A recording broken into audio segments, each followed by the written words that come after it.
Hello guys, Niger Street Lawyer is back again. And today we're going to be addressing an issue that is very important. A very important issue, but a lot of couples make that mistake and it has very serious implication in law. A lot of couples, when they want to buy property, whether real estate or personal charters, personal properties, you see them writing Mr. and Mrs. John Bull, for instance. I mean, John as a separate name, Bull as a family name, or Mr. and Mrs. John Adeleke, for instance. And they say, oh, we have bought a property. Or they overwrite Mr. John and Mrs. Roslyn Adeleke.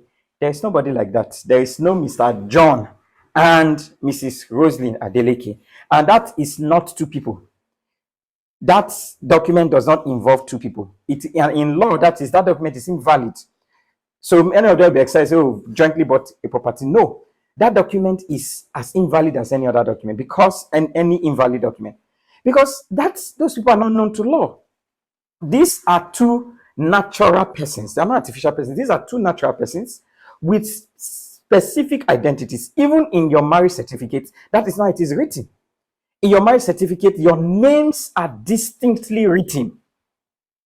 So if you want to buy a joint property in your interests, the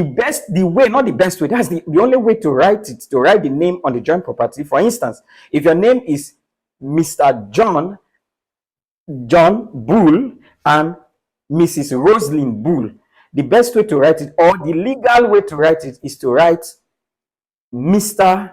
John Bull and Mrs. Roslyn Bull. That is how you write it. You don't write Mr. and Mrs. John Bull or Mr. John and Mrs. Roslyn Bull. No. You write, for instance, Mr.